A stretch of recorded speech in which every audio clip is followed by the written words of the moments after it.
नमस्कार दोस्तों, हम विजन आईएएस पीटी 365 के तीसरे भाग के वीडियो पर चर्चा कर रहे हैं। ये पीटी 365 का तीसरा भाग है, जिसमें हम केंद्र राज्य संबंध से संबंधित मसलों पर चर्चा करेंगे। और उसमें पहला टॉपिक है 7वीं अनुसूची में सुधार, रिफॉर्म इन 7th शेड्यूल। अभी हाल ही में विशेषज्ञों ने कहा है कि 7वीं अनुसूची को संविधान में संशोधन पर पुनर्विचार एक बार किया जाना चाहिए। क्या है 7वीं अनुसूची? संविधान का अनुच्छेद 246 जो है केंद्र और राज्य के बीच शक्तियों के बंटवारे की बात करता है। और किसकी बंटवारे की बात करता है? सूचियों की बात। 3 प्रकार की सूचियां होती है। एक होती है संघ सूची, एक होती है राज्य सूची और एक होती है समवर्ती सूची। संघ सूची का मतलब होता है जिसमें केवल केंद्र सरकार कानून बना सकती है। राज्य सरकार का मतलब होता है जिसमें केवल राज्य सरकार कानून बना सकती है।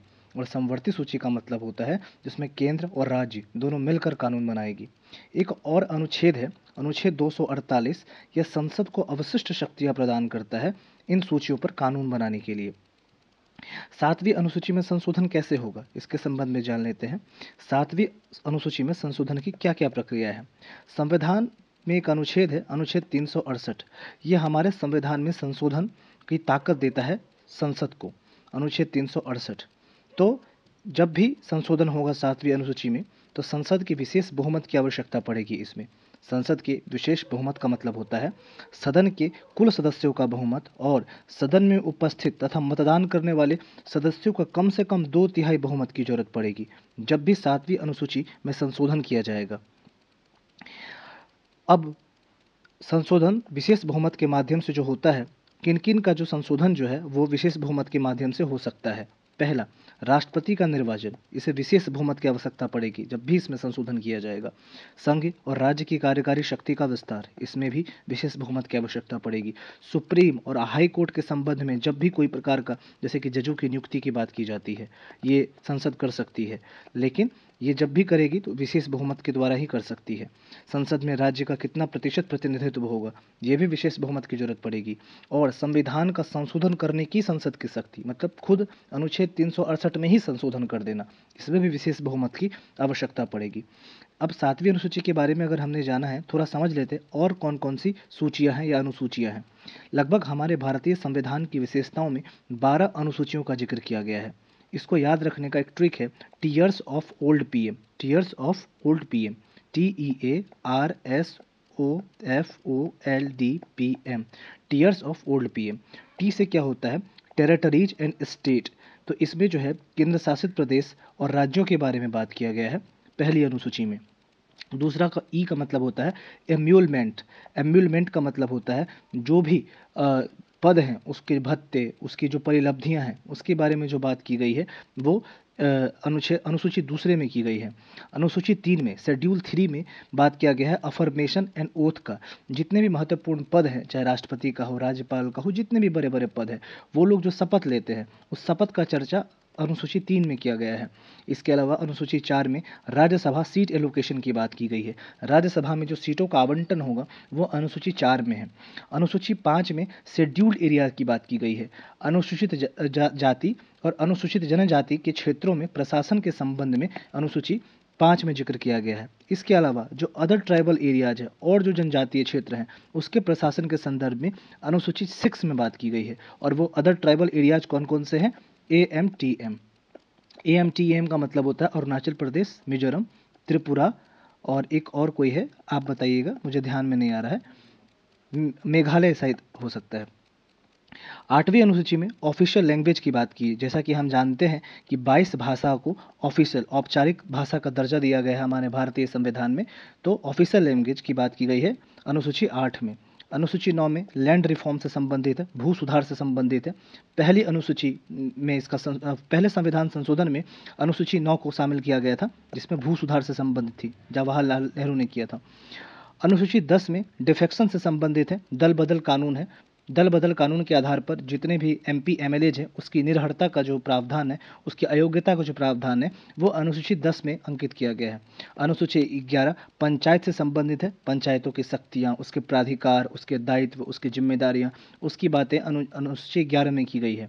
अनुसूची 12 में म्यूनिसिपैलिटीज़ की बात की गई है। नगर पालिका की शक्तियाँ, उसके प्राधिकार के बारे में बात की गई है। अब आगे चलते हैं। सतलज यमुना लिंक नहर के बारे में। क्यों है ये सुर्खियों में? अभी हरियाणा और पंजाब ने रावी तथा व्यास नदियों के जल बंटवारे पर किसी भी समझौते पर पहुंचने से इनकार कर दिया है। दोनों ही समझौते पर पहुंचने में विफल रहे। सतलज यमुना लिंक नहर क्या है? सतलज और यमुना नदियों को जोड़ने वाली एक नहर है जो 214 किलोमीटर लंबी है। इसके अलावा अंतर्राज्यीय नदी जल विवादों से जुड़े कुछ संवैधानिक प्रावधान के बारे में जान लेते हैं। ये ज़्यादा महत्वपूर्ण नहीं है सतलज यमुना लिंक नहर, लेकिन हमेशा राज्यों के बीच कुछ न कुछ जो है जल को लेकर के विवाद रहता ही रहता है, तो उसे हम अंतर्राज्यीय नदी जल विवाद कहते हैं। जब दो राज्यों को लेकर, दो राज्यों के बीच नदी जल को लेकर किसी प्रकार का विवाद हो जाता है तो उसे हम अंतर्राज्यीय नदी जल विवाद कहते हैं। उससे जुड़े संवैधानिक प्रावधान क्या कहते हैं? एक तो 7वीं अनुसूची के राज्य सूची में और संघ सूची में इसका वर्णन किया गया है। राज्य सूची का जो क्रमांक है, नंबर है, वो 17 में, और संघ सूची का जो लिस्ट है उसमें 56 में, 56 में इसके बारे में बात किया गया है। इसके अलावा अनुच्छेद 262 में भी इसके बारे में बात की गई है। अनुच्छेद 262 संसद को अंतर्राज्यीय नदी जल विवाद पर कानून बनाने की शक्ति देता है और इसीलिए संसद ने एक अधिनियम भी गठित किया है, अंतर्राज्यीय जल विवाद अधिनियम 1956। अंतर्राज्यीय जल विवाद अधिनियम 1956 के तहत केंद्र सरकार ने अंतर्राज्यीय जल नदी विवाद के न्याय निर्णय के लिए एक अधिकरण की स्थापना भी की है। और अधिकरण का निर्णय जो है वह अंतिम होगा और वो बाध्यकारी होगा सभी राज्यों को लेकर के। तो इसके अलावा आप यहाँ देख सकते हैं प्रमुख अंतर्राज्यीय नदी जल विवाद किन किन राज्यों के बीच में है।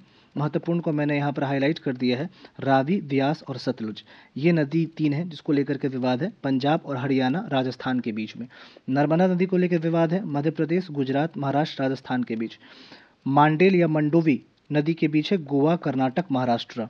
कावेरी नदी जल विवाद है, कर्नाटक, तमिलनाडु, केरल, पुदुचेरी। ये बहुत महत्वपूर्ण है, हमेशा न्यूज में रहता है। गोदावरी, इसमें महाराष्ट्र, आंध्र प्रदेश, तेलंगाना, कर्नाटक, उड़ीसा, मध्य प्रदेश इससे जुड़े हुए गोदावरी से। आगे चलते हैं अन्य महत्वपूर्ण सुर्खियों के बारे में। अदर इंपॉर्टेंट न्यूज और कौन कौन सा है? संविधान की 9वीं अनुसूची। हमने ऊपर संविधान की 7वीं अनुसूची पढ़ी है, अब हम संविधान की 9वीं अनुसूची के बारे में जानेंगे। झारखंड विधानसभा ने क्या किया है, जो रिक्त सरकारी पद है और सेवाओं में आरक्षण को बढ़ाकर 77% कर दिया गया है। 50% से ज़्यादा नहीं हो सकता, ये सुप्रीम कोर्ट का निर्णय है, पर पता नहीं क्यों इस तरह का निर्णय जो है झारखंड विधानसभा ने लिया है। 9वीं अनुसूची को प्रथम संविधान संशोधन 1951 के द्वारा संविधान में जोड़ा गया था, मैंने ऊपर भी बताया है। इसका उद्देश्य ये था कि कुछ जो फंडामेंटल राइट्स हैं, कुछ जो मौलिक अधिकार हैं, उसका जब उल्लंघन होगा तो उस आधार पर उसे न्यायिक समीक्षा से बाहर रखा जाएगा। बहुत सारे ऐसे मौलिक अधिकार होते हैं जो केंद्र सरकार के पास समस्या खड़ा करते हैं, जो कानून या बेहतर जो भी जन कल्याण के कार्य होते हैं उसमें ये मौलिक अधिकार बाधा पैदा करते हैं।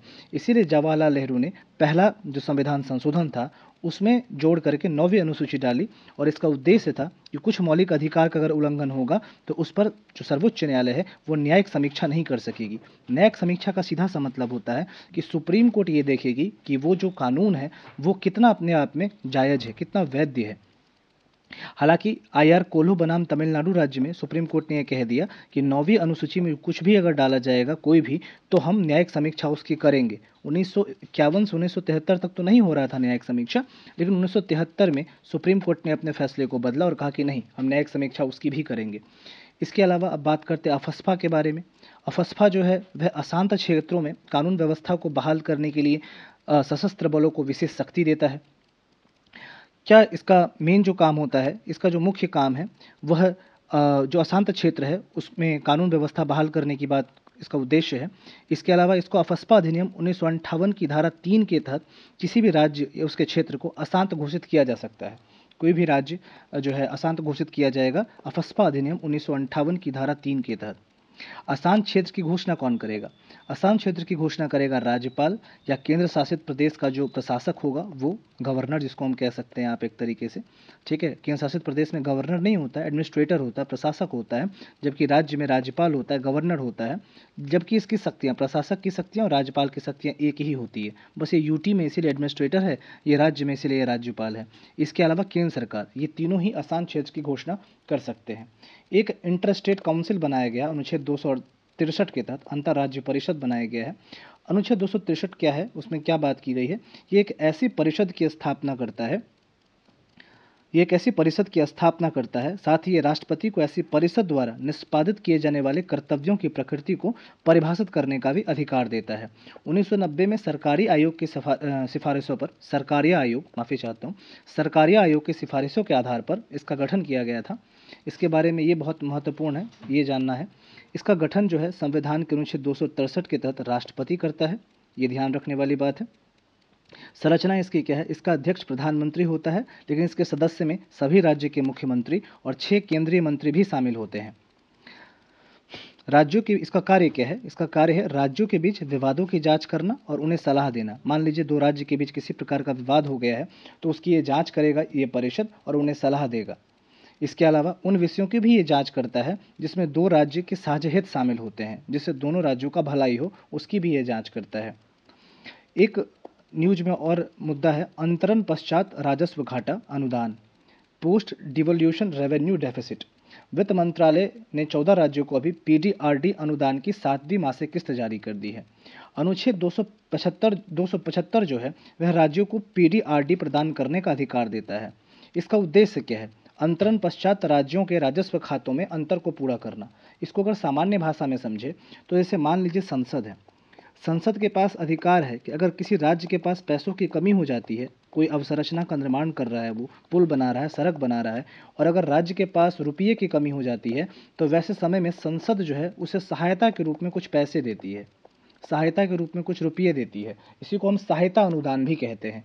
तो ये जो है संसद जो है राज्यों को सहायता करने के लिए, अवसंरचना कार्यों में सहायता करने के लिए सहायता अनुदान देती है। इसे ही हम पीडीआरडी कहते हैं। अब जो नया टॉपिक है उसमें चलते हैं, स्वायत्त जिला परिषदें, ऑटोनोमस डिस्ट्रिक्ट काउंसिल। क्या है ये ऑटोनोमस डिस्ट्रिक्ट काउंसिल? इसके बारे में जानना ज़्यादा महत्वपूर्ण है। इसकी स्थापना 6ठी अनुसूची के तहत की गई है। उसमें असम, मेघालय, त्रिपुरा, मिजोरम, एएमटीएम, मैंने आपको ऊपर भी बताया है। 6ठी अनुसूची में अदर ट्राइबल एरियाज़ की बात की गई है, जिसमें कि असम, मेघालय, त्रिपुरा, मिजोरम में जनजातीय क्षेत्रों के प्रशासन से संबंधित प्रावधान किए गए हैं। शॉर्ट में आप इसको लिख सकते हैं एएमटीएम। इसकी संरचना क्या है? इसकी संरचना ये है कि अभी असम, मेघालय और त्रिपुरा और मिजोरम में 10 एडीसी हैं। एडीसी का मतलब है ऑटोनोमस डिस्ट्रिक्ट काउंसिल। प्रत्येक एडीसी में कम से कम 30 सदस्य होने चाहिए, और ये 30 सदस्य में से कम 4 जो है वो राज्यपाल द्वारा मनोनीत किए जाते हैं, जबकि 26 जो होते हैं वो मताधिकार के जरिए चुने जाते हैं। इनका जो कार्यकाल होता है वो 5 साल का होता है। शक्तियाँ क्या है इनकी? शक्तियाँ ये है कि राज्यपाल को स्वायत्त जिलों के क्षेत्रों का विस्तार करने या उन्हें घटाने या उनके नाम को बदलने का अधिकार देता है। ये इसकी शक्तियाँ हैं। इसके अलावा परिषदों को दीवानी और आपराधिक मामलों में भी न्यायिक शक्तियाँ प्रदान की जाती है। मतलब ये सिविल मामलों की भी जांच करेगा, क्रिमिनल मामलों की भी जांच करेगा। इन परिषदों का क्षेत्राधिकार उच्च न्यायालय के क्षेत्राधिकार के अधीन होता है। ठीक है, मतलब ये उससे बाहर नहीं जा सकते। अंत में एक और टॉपिक बच गया है, महाजन आयोग। 1966 में केंद्र सरकार ने महाराष्ट्र, कर्नाटक, केरल में सीमा विवाद को हल करने के लिए महाजन आयोग की स्थापना की थी। किसके लिए? सीमा विवाद। जब भी किसी प्रकार से बॉर्डर को लेकर के कोई डिस्प्यूट हो जाता है, बॉर्डर डिस्प्यूट हो जाता है, तो वैसे समय में केंद्र सरकार ने इसकी स्थापना की। आयोग ने 264 गांवों को महाराष्ट्र में स्थानांतरित करने तथा जो बेलगावी, पुराना नाम है बेलगाम का, और 247 गांवों को कर्नाटक में बने रहने की सिफारिश की थी।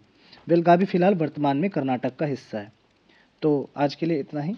अगले टॉपिक में हम बात करेंगे न्यायपालिका से संबंधित, जुडिशरी से संबंधित। तब तक के लिए नमस्कार, जय हो।